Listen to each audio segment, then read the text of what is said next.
Good morning, I'm Taylor Wilson, and today is Saturday, September 14th, 2024. This is The Excerpt.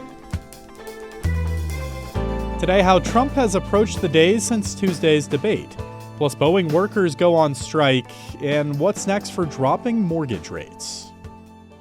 Republican presidential nominee Donald Trump capped off a rough week yesterday with a West Coast press conference where he went after Democratic nominee Kamala Harris and defended his debate performance from earlier this week. I caught up with USA Today national political correspondent David Jackson for more. Hello, David. Hey, thanks for having me. Thanks for hopping on. So, Donald Trump is back on the campaign trail after last week's debate. Where did he speak yesterday, and how has he been framing his performance on debate night? He had a rally Thursday night in Tucson, Arizona, and he had a news conference Friday, and the messages at both were the same. He claims he really won the debate on Tuesday, never mind all the evidence to the contrary. It's kind of like what he did after the 2020 election, which he lost. He's saying he really won and that everyone else was unfair to him. Yeah, so David, how do his comments on this really compare to what polling has told us about how the debate landed with voters? Well, the scientific polls that are taken by the networks like CNN and Reuters and other people show a clear win for Vice President Harris. I mean, in the mid-50s, people feel like she had the better night, while only 30% or so of other respondents said that Trump had the better of the debate. So if you go by the real polls, it's a clear win. Now, there are internet polls out there that are self-selected, and Trump did prevail in some of those, but those are really meaningless. It's basically a bunch of Trump backers who phoned into a particular poll to say that he won the debate, regardless of what happened. And David, we heard this week that Trump will not debate Harris again. Were you surprised by that, and what might that decision mean for his chances with voters? How did that resonate with voters? I wasn't surprised by it, although some of his aides were, because they've already been talking about what Trump planned to do at a second debate. But shortly after the debate, he said he wasn't sure he wanted to do it again.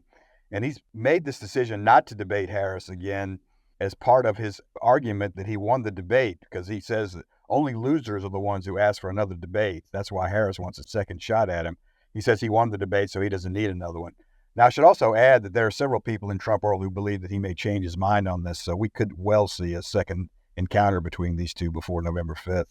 So we know how the Trump camp is framing this debate. What are we hearing from the Harris team in the days after debate night? They're basking in the glory of what looked like a really solid win. They're checking the polls to see how much of a bump she might get from it. They're demanding a second debate and accusing Trump of being a chicken if he doesn't accept.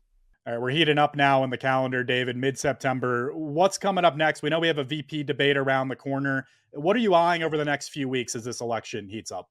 First of all, we're going to look for the polls that should come out on Sunday and Monday to determine the real impact, if any, of this particular debate. Both campaigns, what I understand, have heavy campaign schedules in the weeks ahead, so we'll be watching to see what they say on the stump and how they say it. This is going to be a tug of war. And to me, the big battle between now and November 5th is going to be behind the respective parties' turnout machines. 7 battleground states are going to be super close, and it's going to be determined by which party is able to get their voters to the polls. And so that's a battle that's happening behind the scenes, but that's something I'm going to be looking at and a lot of other people are going to be looking at. Great insight, as always. David Jackson covers national politics for USA Today. Thank you, David. Thank you. Russia's FSB security service said yesterday it had pulled the credentials of 6 British diplomats in Moscow after accusing them of spying and sabotage work. Britain called the accusations completely baseless, saying it was a move after the UK expelled the Russian defense attaché and removed diplomatic status from several Russian properties in May. Russia announced the expulsions hours before talks in Washington between British Prime Minister Keir Starmer and President Joe Biden. They met as a possible step toward Ukraine using long-range missiles against targets in Russia. President Vladimir Putin said this week that the West could be directly fighting with Russia if it allowed Ukraine to strike Russian territory with Western-made long-range missiles. The U.S. and Britain see Iran's delivery of ballistic missiles to Russia to use against Ukraine, which the U.S. announced this week, as a dramatic escalation, and they've sped up talks on Ukraine's long-range missile use. Workers at Boeing have gone on strike. They walked off the job to begin picketing yesterday after voting to strike for the first time since 2008.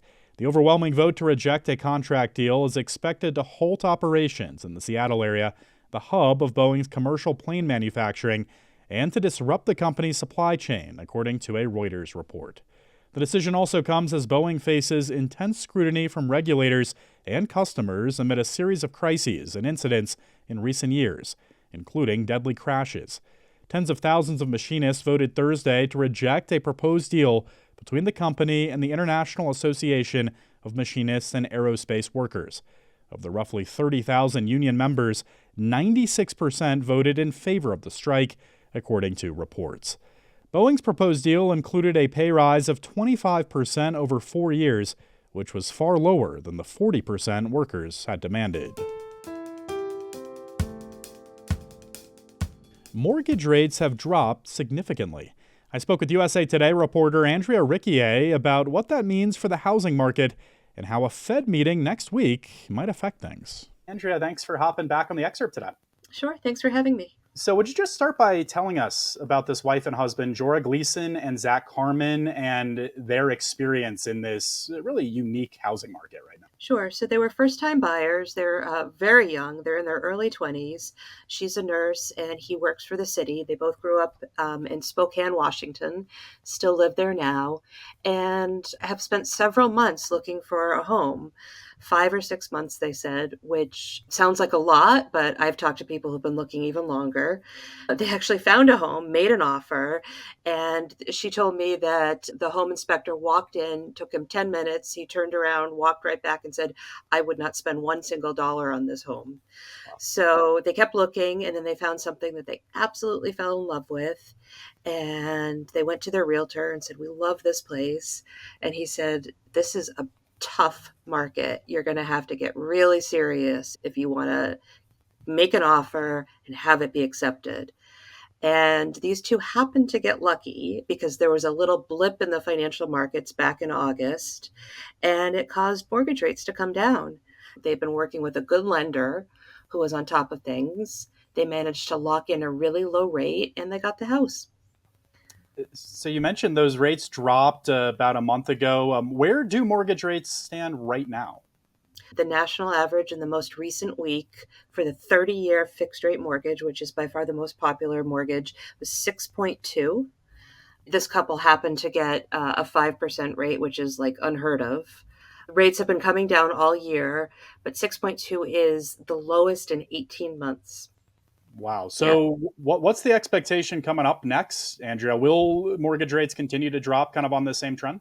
So the expectation is that mortgage rates will continue to trend lower, which means that there could be some choppiness, and a lot of people expect that actually over the balance of the year, basically.